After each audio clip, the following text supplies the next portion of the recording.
지난 5일 사망한 우고 차베스 베네수엘라 대통령의 사망을 보면서 많은 생각을 하게 됩니다. 그는 그 베네수엘라 국민이 뽑은 네 번째 출마해서 당선된 아주 당당한 대통령입니다. 1998년부터 2012년까지 그는 사회주의 조국 건설의 이상 실현을 내걸고 하루에 그 에스프레소를 수십 잔씩 마셔가며 20시간씩 열심히 국정에 전념을 하는 이런 대통령이기도 했습니다. 한마디로 그가 펼친 이상 국가는 아주 부유한 사회주의 건설의 실현이었는데, 안타깝게도 14년 동안 그가 쏟아부은 노력에 비하면 아주 그 성적표는 아주 초라하게 그지없습니다. 우리가 잘 아는 대로 이 베네수엘라에는 막대한 석유 자원을 가지고 있습니다. 자, 이것을 이제 국유화해서 선진국 대열에 진입해 보려고 했는데, 그만 과도한 복지로 GDP의 20%의 재정 적자를 지금 가지고 있고, 무려 인구 10만 명당 이 살인자 사망 수가 130명이 넘습니다. 한마디로 치안은 최악입니다. 그는 집권 내내 먹고 살만한, 스스로 먹고 살 능력 있는 우리가 지대층을 중산층이라고 하는데, 전혀 이 중산층을 키워내지 못하고 이 석유 자원을 국유한 이 돈으로 가난한 들들에게 그대로 살포한, 그래서 만성 허약 체질로 가난한 사람들을 무능한 백성으로 만든 오늘의 베네수엘라입니다. 한마디로 그의 정치는 병든 정치였고, 그의 몸은 병든 몸으로 58세를 일기로 그만 대통령 취임도 못하고 이 세상을 떠난 참 비참한 인생이 되는 것을 봅니다. 병든 몸으로 병든 정치가 당연하지 않겠느냐? 그렇다면 저와 여러분 여기서 자유로울 수 있을까? 안타깝게도 우리가 지금 중병이 걸려 있다는 것입니다. 단지 병든 줄을 모르고 살아가는 병자와도 같습니다. 병든 채 말을 합니다. 병이 든 귀로 듣거든요. 또한 병든 생각을 가지고 생각합니다. 병든 눈으로 보게 됩니다. 병든 몸으로 가지고 살아가니 어찌 삶이 고통스럽지 않겠습니까? 그래서 삶을 거침없이 고통이라는 이유가, 듣는다고 하나 병든 귀로 듣고요, 말한다고 하지만은 병든 혀로 말을 하고요, 본다고 하지만은 우리가 병든 눈으로 보니 사물을 제대로 볼 수가 없어요. 생각한다고 하지만은 병든 생각이 어찌 정상적인 생각을 창출할 수가 있겠습니까? 이제 이 병든 몸이 회복이 되기 전에는 병든 이 증상과 상태가 끊임없이 펼쳐질 게 다름이 없습니다. 그러니 여러분 생각해 보세요. 삶이 고통은 아니에요. 그런데 이 고통을 가지고 살아가는 이 병든 몸이 고통스럽지 않을 수가 없지 않겠습니까? 그래도 삶은 결국 고통스러운 삶은 아닙니다. 내 몸이 고통스러우니까 삶 전체가 눌리고 아픈 것입니다. 그러나 더 비극은 어느 누구도 이 사실을 이야기해 주질 않고 밝혀내질 않는 것입니다. 이렇게 사는 게 어느 틈엔가 당연시 되어 왔고, 이것이 어느 틈에 병든 윤리로 우리를 정당화하는 이 안타까움입니다. 누가 뭐래도 타협할 수 없는 것은 삶은 고통이 아닙니다. 그저 병든 내가 살아가기가 그렇게 고통스러운 것입니다. 그러다 보니까 이 고통스러운 내 아픔이 여기서 멈추지 않습니다. 나만을 병들게 하는 것이 아니라 더욱 심각한 병으로 옆 사람까지, 주변까지 이 바이러스를 번지게 하는 주범이 됩니다. 한마디로 이 삶을 병들게 하는 주범입니다. 그러나 알지 못합니다. 고통스러워하면서 이 원인이 어디 있는지 밝혀내지 못합니다. 그러다 보니까 병든 이 몸 가지고 정치를 하니 정치가 병이 들고, 병든 이 몸으로 아무리 아름다운 세상을 구가하려고 해도 병든 세상을 만들 것밖에 없는 것입니다. 그렇게 많은 수고와 노력과 그리고 많은 연구를 했음에도 전혀 삶의 질은 달라지지 않습니다. 할 수 있는 노래가 뻔합니다. 세상이 허무하다, 세상이 참 힘들다, 세상이 어렵다, 세상이 혼란스러운 노래를 거침없이 부를 수밖에 없습니다.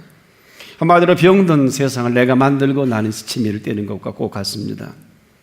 누가 이 분명한 것을 얘기해 줄 수 있을까요? 병든 내가 고침을 받기 전에는 어쩌면 여기서 영원히 이 병든 세상에 머물고 그리고 이것은 끊임없이 이어질 것이 아니냐.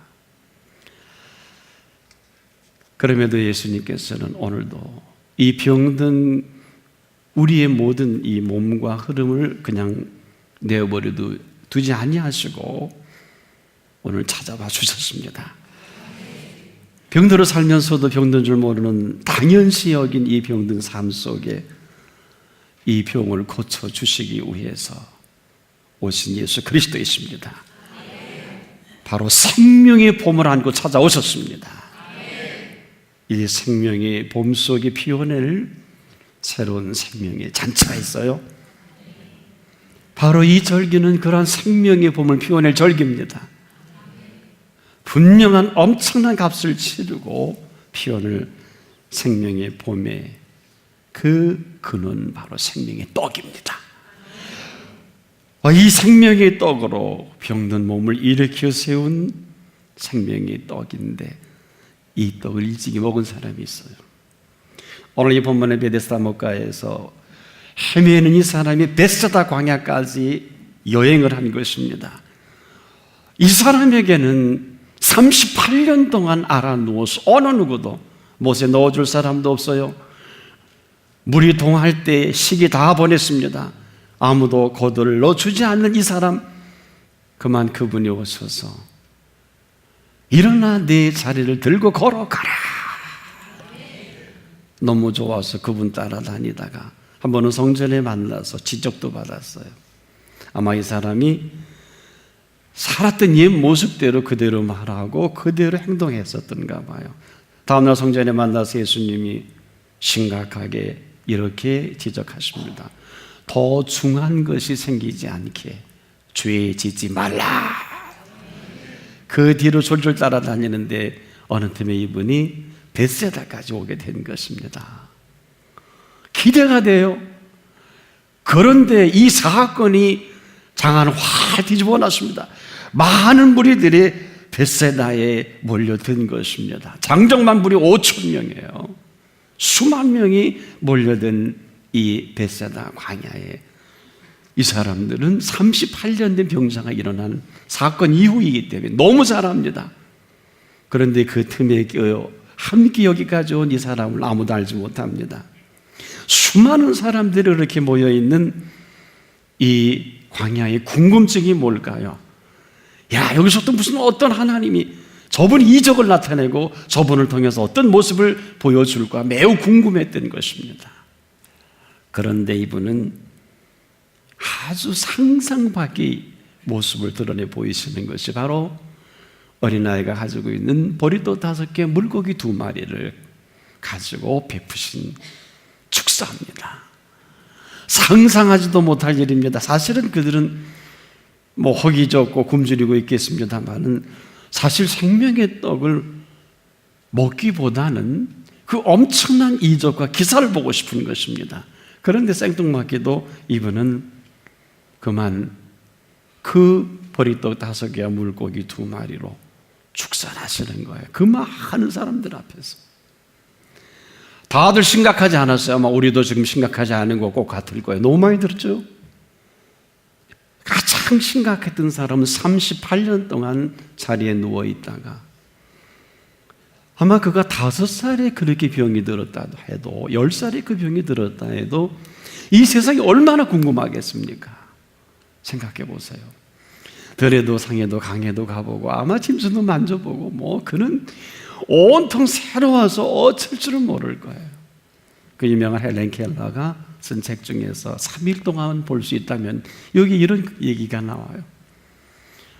나는 영화를 보고 싶고 오페라를 보고 싶고 그리고 프란포의 하나하나를 만져보고 싶다. 우리는 늘 보면서도 이런 감동 없지 않아요. 이 38년 된 병자가 일어나서 얼마나 산천초목이 아름답고 그 말씀 한마디로 지은 이 피조 세계가 얼마나 감격하고 감동적이겠습니까? 그래서 졸졸졸졸 따라온 것이 그에게 있어서는 잊지 못할 베세다의 광야입니다. 그는 그 입에서 나오는 한마디 한마디가 오금을 높일 정도로 저리저리합니다. 첫 번째 감동은 그에게 대단히 심각하게 물었던 물음이 그는 잊지 못합니다. 내가 낫고자 하느냐? 마비가 오는 것 같았습니다. 네가 낫고자 하느냐? 그래서 그는 어쩔 수 없이 이런 말을 합니다. 저 물이 동할 때 나를 넣어줄 사람이 아무도 없습니다. 썩 좋은 소리는 아니에요. 그래도 주님은 그 이야기에 다른 말씀 안 하시고 그를 쳐다보면서 일어나 네 자리를 들고 걸어가라. 38년 동안 한 번도 걸어보지 못했는데 한 번도 마음껏 걸어보지 못한 그에게 아마 이 말씀은 정신없이 그대로 잡혀서 일어나 그 자리를 들고 그냥 한번 걸어가 본 그 사람. 그래서 그 감동을 가지고 다시 이 베세다까지 왔을 때 한 단어 한 말씀이 그에게 얼마나 기대가 되겠어요. 그 한마디로 38년 동안 내 부모 내 형제도 다 떠나버린 그 현장에 내 생명을 살리신 예수님의 말씀이었습니다. 그래서 그가 가장 은혜가 됐던 것은 버렸다 5개 물고기 2마리를 가지고 축사하신 거예요. 와! 남은 사람들은 별로 감동이 없을 거예요. 저것도 무슨 일 하실래나 이런 정도인데 이는 익히 그 말씀이 생명을 회복하시는 생명의 말씀인 것을 놓치지 않습니다. 얼마나 눈여겨봤을까요? 왜? 그분의 말씀 한마디 한마디는 내 죽은 사지를 일으켰고 내 냄새나는 자리를 툭툭 털도록 하시는 권능의 말씀인 걸 경험했거든요. 어린아이 도시락을 가지고 축사하는데 얼굴에 빛이 나십니다. 도대체 저분이 그 조그만 도시락을 축사해서 어찌 하시려고? 그만이 펼쳐지는 천상의 세계가 열려집니다. 그리고 나서 이 떡을 그 제자들 통해 나눠주는데요, 이 그림이 너무 아름다운 거예요. 우리의 상상력을 아무리 발동해도 그 도시락 하나 가지고 장정만 5천 명이 수만 명이 모여있는 이 사람에게 잔치를 배설한다? 그러나 그 모습을 본 이 사람은 아주 매혹돼 버렸습니다. 끊임없이 결국은 12광주리가 넘도록 끊임없이 축사하시고 베풀어 주시는 이 떡은 떡이 아닌 것을 본인은 잘 압니다. 사람들은 너무 좋아서 먹습니다. 본인도 먹어봤어요. 이 떡은 떡이 아니에요. 이 생선은 생선이 아니에요. 당신이 축사하셔서 한 이 생선과 이 떡은 떡이 아니라 글자 그대로 생에 가장 맛있는 최고의 만찬이었습니다.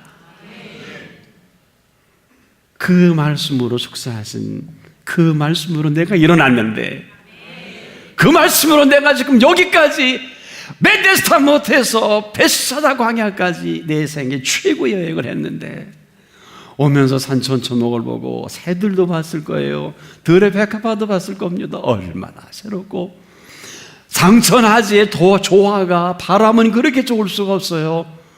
이 언덕에 오기까지 내 다리를 또 만져보고 내 몸을 또 만져봐도 성한 몸이요 거기까지 따라올 수밖에 없는 것은 그는 다른 팁이 없어요. 갈 곳도 없고 갈 수도 없는 게 할 수도 없는 것은 38년 동안 누워있는 그 사람에게 도무지 삶으로 준비된 스펙이 없는 거예요. 학벌이 있겠어요? 무슨 라이센스가 있겠어요? 기술이 있겠어요? 예수님은 그래도 목수라도 하셨지 않겠습니까?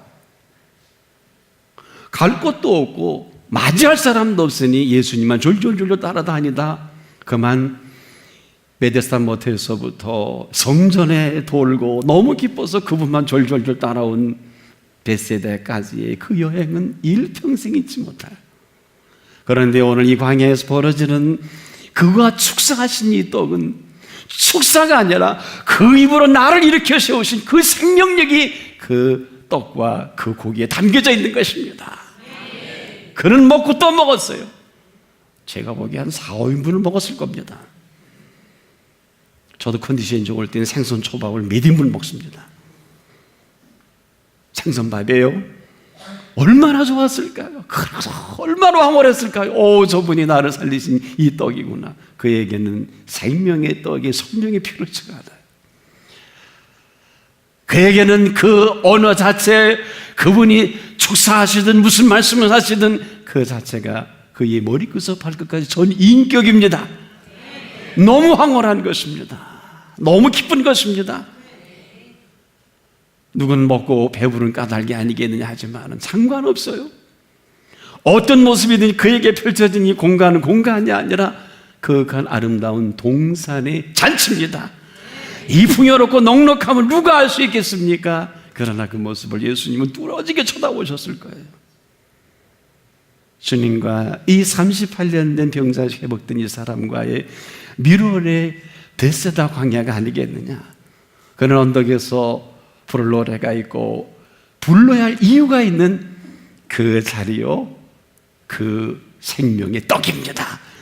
아이동산 이후로 펼쳐갈 아름다운 이 생명의 넉넉한 세계는 무슨 말을 하지 않아도 예측할 필요가 없이 또 하나의 시간과 공간의 개념을 보여주시는 예수 그리스도의 행보이십니다.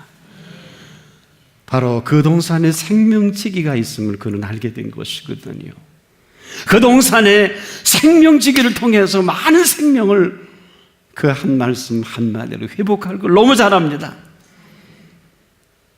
어찌 보면 그는 그 살이라도 피라도 띄어서라도 살려내고야말 그분을 알아찾았는지도 혹 모르겠어요.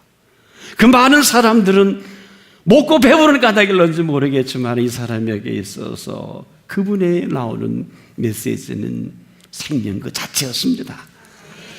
타의 추종을 불허한 해석하기입니다. 바로 그 말씀을 오늘도 생명을 피워낼 생명의 양식입니다. 평생 잊지 못할 이 풍요롭고 넉넉한, 어찌 보면 그 많은 수많은 군중이 기사와 이적을 기대했지만은 이 38년의 병자에게는 아마도 이 떡이 최고의 선물이지 않았겠느냐. 왜 그는 일찍이 그 기사와 이적과 능력을 경험한 터이요, 지금 그는 아무런 재주도 없고 스펙도 없고 그는 어디 가서 어떻게 살 수 없는 그이지만은 오직 살 수 있는 길이라면 그분을 따라 벳세다까지 오게 된 것입니다. 아마 이분을 두고 알기 때문에 이런 말씀하셨는지 모르겠어요.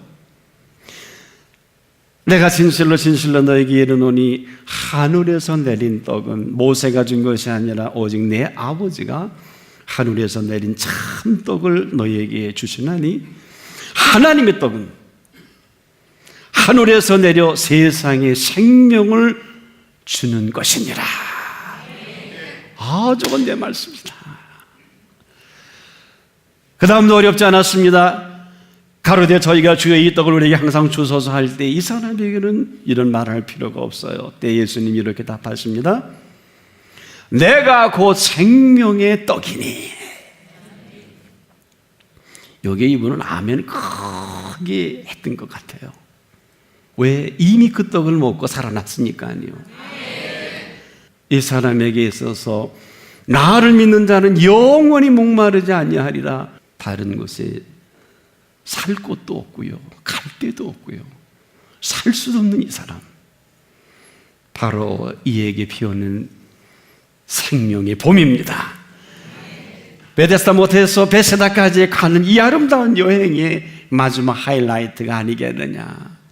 인생의 가장 아름다운 여행을 이 사람이 할 수 있었던 것이 아니냐. 세상이 이렇게 아름다운 줄은 몰랐습니다. 바람이 이렇게 스치는 볼에 이렇게 간절로운 줄 몰랐습니다. 저 산천 초목에 피어나는 모든 사물들이 이렇게 새로울 수가 없어. 왜냐하면 그는 그 말씀으로 창조하신 걸 너무나 잘 압니다. 빛에 있으라 빛에 있었습니다. 그가 한 그 모든 말씀이 일체적으로 다가오는 그의 생에 얼마나 감동적이었겠습니까? 그는 쟁쟁할 것입니다. 그는 잊지 못할 것입니다. 네가 낳고자 하느냐 굳었을 거예요. 그러니 대답을 못했잖아요. 아멘 하면 얼마나 좋겠습니까만, 못이 동할 때 저를 넣어줄 사람이 이게 되는 말입니까? 핑계지요. 너 때문에 못 들어갔다는 얘기에 다른 사람이 넣어주면 들어갈 텐데. 아마 다른 분 같았으면 너는 아직 때가 안 됐구나, 날 샜네, 도망가실지도 몰라요. 너 안 되겠다, 너 내가 살릴 건데 나한테 좀 긍휼을 구할 생각을 안 하고 아마 이러저런 생각을 할 수 있겠습니다만은, 그에게는 네가 낳고자 하느냐. 이어서 그럼에도 불구하고 일어나 내 자리를 들고 걸어가라. 이 음성 이후에 오늘 이 베세다에서 만나는 예수님의 음성은 천지 창조의 음성처럼 들렸을 것입니다. 지금 내가 걸어서 베세다까지 왔는데 이제 이후로는 베데스다 목가에 넣어줄 사람이 필요치 않습니다. 이제 물이 동할 때 기다리지 않아도 됩니다. 이제 그 못에 더는 갈 이유가 없습니다. 저분이 나를 일으켜 세운 시작이요, 여기까지 오게 하셨고 내가 살아갈 이유가, 그는 깨끗이 정리가 된 사람입니다. 그가 만나지는 이 보리떡 5개와 물고기 2마리까지 먹게 하셨으니, 여러분 신앙은요 먹는 거예요. 말씀도 먹어야 합니다. 듣는 것으로 멈추면 슬픈 일이에요. 생명의 꼴을 먹어야 생명이 생명되는 것입니다. 이 사람에게 먹여준 생명의 떡입니다. 얼마나 감동적이었을까요? 그런데 예수님을 보니까 뚫어지게 그를 쳐다보고 있는 거예요. 전율이 옵니다. 견딜 수가 없어요. 바로 전인격을 회복한 생명의 떡인 것입니다. 세상이 비밀을 알 수나 있을까요? 이에게 베풀어준 바로 나를 많은 사람들이 내어버려 둔 곳에 갈 필요도 없고, 어딜 가든지 아무도 나를 살게 할 수 있는 곳이 없기 때문에 이 사람에게는 오직 이분만이 생명의 전부입니다. 이분과 함께 살아가는 게 맞습니다. 어떠세요? 그렇게 살아가고 싶지 않습니까? 다른 소수로 펼치지 않기를 바랍니다. 그런 이 사람에게는 생명의 말씀이 맞는 이유가, 내가 하고 생명의 떡이니 얼마나 장엄한 운명 교양곡과 같았을까요? 저 말씀이다, 내 운명을 바꾸는 말씀이다. 내가 그렇게 어렵게 들리지 않고 나를 살리신 그 생명의 메시지입니다. 나를 일으키신, 나를 살리는 떡이요, 나를 살아가게 하실 떡입니다. 다른 떡은 없어요. 얼마나 감동적이고 감격할 수밖에 없는 게, 난 지금도 먹고 살 길이 막막해요. 38년 된 병자가 일어나고 보니 할 수 있는 게 아무것도 없어요. 그런데 그에게 주신 말씀은 여기 내게 줄이지 아니하시고 베풀어 주신 생명의 떡이 있음입니다. 여러분, 이 사람에게 있어서 나를 믿는 자는 결코 줄이지 아니할 터이라. 이유 없지요 뭐. 알아서 세워가게 하실 생명의 떡입니다. 오늘 이 떡을 먹고 새로운 생애가 열려지는 이 베세다의 생명의 광장이 되고 생명의 언덕이기를 축복합니다. 그렇게 살아가기를 소원하십시오. 앞으로 저와 여러분이 펼쳐질 이 아름다운 생명의 세계가 있습니다. 산천초목을 새롭게 하실 것입니다. 내 생애를 이전에 맛보지 못했던 하나님의 펼쳐갈 세계가 열려질 것을 어려운 이야기로 여호와 이레라고 합니다. 눈으로도 보지 못하고 귀로도 듣지 못하고 우리 마음으로 생각지 못하였다 함과 같은 이 펼쳐질 하나님의 준비된 세계가 한 분 한 분 위에 펼쳐지기를 축복합니다.